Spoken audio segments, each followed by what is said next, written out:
Hello everyone, এখন বাজে বিকেল 4টা। Good evening. আর আজকে হচ্ছে সানডে, আসবে তো তার জন্য রান্নার প্রিপারেশন হচ্ছে। ওই জন্য সকাল থেকে ব্লগ করিনি। তো রান্না আজকে অনেক কিছু বানাবার আছে, যেটা তোমাদেরকে শেয়ার করবো। স্পেশালি রান্নার রেসিপিও কিছু শেয়ার করবো। ফার্স্টলি এখন আমি বানাচ্ছি একটুখানি বানাচ্ছি ফ্রাইড রাইস হাজবেন্ডের জন্য, ভেজ ফ্রাইড রাইস, মশলা ফ্রাইড রাইস। দেখি কেমন লাগে। এই ফ্রাইড রাইসটা বানালাম, এটা এখন খাবো লাঞ্চে। ওটা বানিয়ে রেখেছি আমার জন্য, আর ছেলে খেয়ে নিয়েছে। এখানে মাটন ম্যারিনেট করে রাখা আছে, মাটন হবে।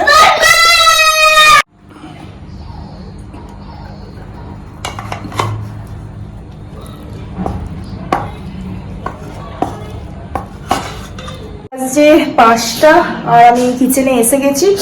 এখন জোগাড় যত্ন করবো, তারপরে বসাবো। তো এখানে কুকারে আমি আলু সিদ্ধ করে নিয়েছি, জিরা আলু বানাবো বলে। আর এখানে আমি মশলা কাটছি, পেঁয়াজ কাটছিলাম, এই চোখ থেকে জল বেরোচ্ছে। আদা রসুন পেঁয়াজ টমেটো, এটা মাংসের মশলা প্রিপারেশন করছি। এখানে পালক পনির বানাবো বলে পনির কেটে রেখেছি। আর এখানে পালকগুলোকে জলে ভিজিয়ে রেখেছি, এখানে সব খোসা মোসা সব পড়ে আছে। আর এখানে অনেকগুলো বাসন পড়েছে, যেটা আমাকে মাজতে হবে। তো ফটাফট এগুলো করে নিই। তো আমি মশলা বেটে নিলাম। আবার এখানে ম্যারিনেট করা আছে নুন হলুদ গুঁড়ো মশলা দিয়ে মাটনটা। এবার এই মশলাটা এর মধ্যে দিয়ে এটাকে আরেকবার মেখে ম্যারিনেট করে রাখবো। এখন বাজে 5:30, অনেকটা জোগাড় করে নিয়েছি আমি। আর শুধু কুক করা বাকি আছে, জোগাড় সব করে নিয়েছি। আর একটু কারেন্ট অফ হয়ে গেল, যে রান্নাঘরটা অন্ধকার হয়ে গেছে। এখানে আমি পালকটাকে একটুখানি গরম জলে স্টিম করব, তারপর এটাকে বাটতে হবে। এখানে আমি জিরা আলু বানাবার জন্য আলুগুলো সিদ্ধ করে নিয়েছি। এবার এগুলোকে আমি ছাড়িয়ে নেবো।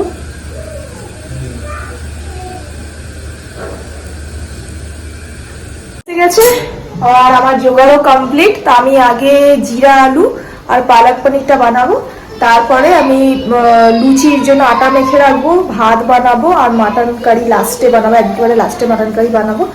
আর পায়েস আমি বানিয়ে রেখেছি, ফ্রিজে ঠান্ডা হতে দিয়েছি। আর মিষ্টি আনা হয়েছে, স্লাইস আনা হয়েছে, এসব জোগাড় করা হয়েছে। অ্যাকচুয়ালি আজকে ডিনারে যারা আসছে তারা হচ্ছে আমার হাজব্যান্ডের স্কুল ফ্রেন্ড। তো কাপল হচ্ছে, একটা ছোট বাচ্চা আছে 1.5 বছরে, আর স্কুল ফ্রেন্ড হচ্ছে। তো যাই হোক, ভালো লাগবে, খুব ভালো লাগবে। তো কড়াই গরম হয়ে গেছে, এখানে আমি মশলা সব রেডি।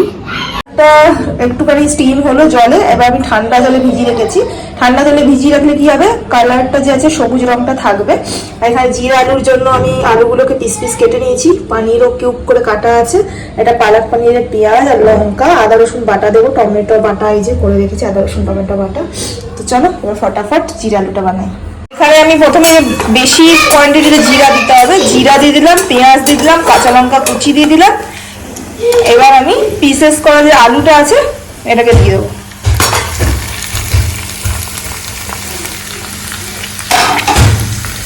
নুন দেবো, একটু সামান্য হলুদ। জিরা আলু হচ্ছে সেজন্য জিরে গুঁড়ো। এটাকে নাড়াবো, চাইলে লঙ্কা গুঁড়ো দিতে পারো লাল লাল, কিন্তু আমি দেবো না, আমি এটাই ন্যাচারাল কালারটাই থাকবে। এবার এটাকে ভালো করে ভাজতে হবে, যাতে সেদ্ধ আলু গন্ধটাকে আছে এটা বেরিয়ে যাবে। ভালো করে ভাজবো। হয়ে গেছে জিরা আলু। কস্তুরি মেথি দিয়েছি একটু, ওই জন্য গ্রিন গ্রিন লাগছে। আর এবার ওপর থেকে এবার নামাবো, তো এই জন্য ধনে পাতা দিয়ে দিচ্ছি। এবার চট করে পালক পনিরটা বানিয়ে দিই। তো আমি সেম কড়াইয়েই দিয়েছি, এই যে সেম কড়াইয়ে তেল দিয়ে দিয়েছি। এবার দেবো শুকনো লঙ্কা, এলাচ, লবঙ্গ, দারচিনি। দেখো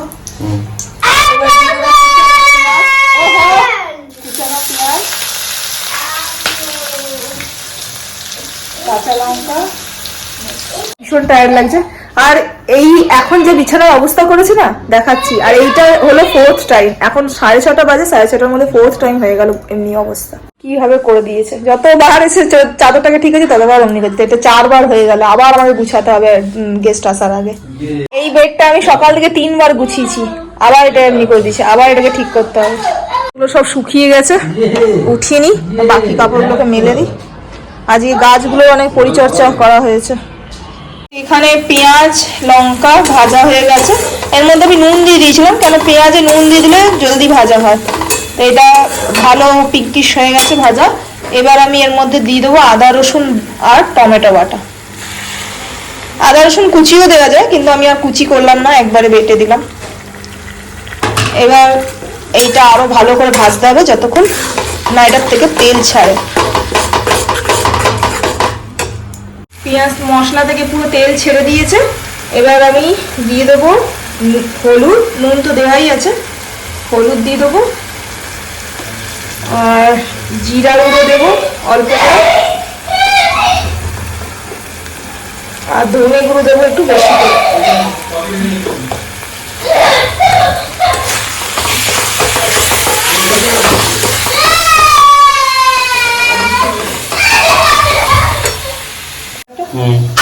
এই যে মশলা পুরো ভাজা হয়ে গেছে, তেল ছেড়ে দিয়েছে। এবার আমি এর মধ্যে দিয়ে দেবো এই পালং শাক বাটাটা। এটাকে ভালো করে ভাজতে হবে যাতে পালং শাকের কাঁচা গন্ধটা চলে যায়। এখন বাজছে 7টা। আমার পালক পনির রেডি হয়ে গেছে, জাস্ট এটাকে নামাবো, সার্ভ করবো। এখানে তো কড়াই বসেছে, এবং পুতুলকে আমি বানিয়ে দিচ্ছি একটু সুজির হালুয়া, ও খিদে পেয়েছে, একটু ঘি দিয়ে সুজির হালুয়া বানিয়ে দিই। পালক পনির রেডি।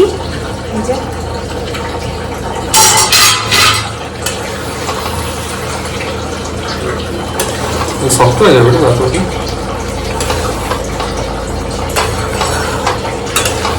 ব্লক হচ্ছে।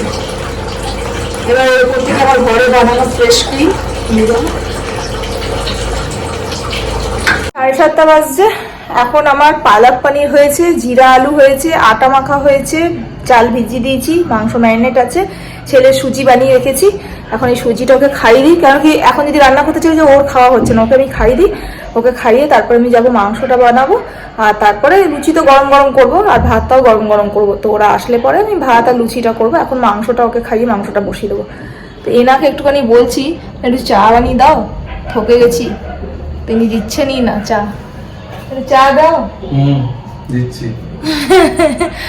তো আজকে আমাকে কোনো কাটাকুটিতে হেল্প করেনি, কেন বলো তো? অন্য সময় কি হয়, গেস্ট বগেরা ঘরে আসলে পরে কাটাকুটিতে হেল্প করে, কিন্তু আজকে করেনি। কেন কি আজকে ওনার প্রিয় বন্ধু কল করে দিয়েছিল, ফোনে কথা বলছিল, জ্ঞান যাচ্ছিল, এই জন্য আমাকে হেল্প করেনি আজকে। তো এই জন্য আজকে একটু কাটাকুটি সবকিছু, হাতগুলো জ্বলছে লঙ্কা বাটার মতন। তো ছেলেটাকে খাইয়ে দিই একটুখানি, আর ভীষণ ঘামও হচ্ছে। এবার যাবো একটুখানি চুল টুলও আছড়াবো। আজকে ওকেই বললাম সন্ধ্যেটা দিয়ে দিতে, কেন কি আবার আমাকে ফ্রেশ হতে হবে, ও সন্ধ্যে দিয়ে দিল। হয়ে গেল, ছেলে এখন এনজয় করছে নিজের প্লে টাইমকে। আর এখানে ফাইনালি বানিয়ে দিল বর চা। এটা খাই, চাটা খেয়ে নিই, আর আমি এখন ঘর দরগুলো ফাইনাল টাচ আপ করে এলাম। বিনা মিষ্টির চা। ভাত বসিয়ে দিয়েছি, ভাত হচ্ছে। আর এখানে আছে পালক পনির, এখানে আছে জিরা আলু, আর এই যে মাংস হবে। ওরা এসে গেছে, হাজবেন্ড নিতে গেছে, ওদেরকে পিক আপ করতে গেছে নিচে। তো দেখি কতটা ব্লক করতে পারি না পারি। মাংস চেপে গেছে, এই যে মাটন হচ্ছে, কষা হচ্ছে। কষা হওয়ার পরে আমি এটাকে কুকারে দেবো। হয়ে গেছে সব রান্না। এবার লুচিটা ভাজলে খাবারটা দেবো। এখন বাজছে 11:10, আর এখন জাস্ট বেরালো। তো হাজবেন্ড গেছে নিচে ছাড়তে, আর ছেলে ঘুমিয়ে গেছে, জাস্ট একটু আগেই ঘুমিয়ে গেল, খেলতে খেলতেই ঘুমিয়ে গেছে। আর এখন সবাই খাওয়া হয়ে গেছে, এবার আমি খাবো। তো এবার খাওয়ার পরে বাকি সব কাজকর্ম আছে। আর দুটো বাচ্চা মিলে কি করেছে ঘরের অবস্থা দেখাচ্ছি, চলো। ঘর দুয়ার সব খেলনাতে ছড়ানো আছে, এগুলো সব গুছাতে হবে। সব ছড়িয়ে দিয়েছে, এই খেলনাগুলো সব গুছিয়ে আমাকে এটা ঝাড়ু পোছা করতে হবে। আমি সব বাসন মেজে দিয়েছিলাম, ওই জন্য বাসন অতটা নাই, খাওয়ার বাসন শুধু আছে। তো যাই হোক, এবার খাওয়ার আমার জন্য আছে, বেশি কিছু না, একটুখানি ভাত আছে, বেশি রান্না আছে, বেশি বেশি বানানো ছিল। জিরা আলু বেঁচেছে, পালক পনির আছে, আর মাংস আছে। চেয়ারটার মধ্যে বাচ্চাটা খেয়েছে, পুরো ভাত ফেলে দিয়েছে, এই জন্য চেয়ারটা এখানে রেখেছি, সাবান জল দিয়ে ধুতে হবে। এখন ঘড়িতে বাজছে 1:10। এখন গিয়ে আমার সব কাজ শেষ হলো, পুরো ঘর দুয়ার অল সেট, পরিষ্কার, বাসন টাসন মেজে দিলাম। এবার যাব নিজে ফ্রেশ হতে, নিজে ফ্রেশ হয়ে চেঞ্জ করে শোবো। করতে করতে 1টা বাজবেই। পুরো পরিষ্কার করে দিয়েছি সব, বাসন টাসন মেজে সিঙ্ক টিং সব ক্লিন, পুরো পুরো পুছে দিয়েছি, পুরো ড্রয়িং রুম কিচেন সব পুছে দিয়েছি, পুরো পরিষ্কার হয়ে গেছে। একটা বাজছে, যাই চেঞ্জ টেঞ্জ করি, ফ্রেশ হয়ে যাই, শুতে যাই, কালকে সকালে আবার ছেলে স্কুল আছে, উঠতে হবে। তো আজকের মতন এই ব্লগটা এখানে এন্ড করছি। আশা করি তোমাদের ভালো লাগলো আজকের ব্লগটা। যদি ভালো লাগে তো ব্লগটাকে লাইক করে দিও, শেয়ার করে দিও, নতুন যারা আছে চ্যানেলটাকে সাবস্ক্রাইব করে দিও। আবার দেখা করছি নেক্সট ব্লগে।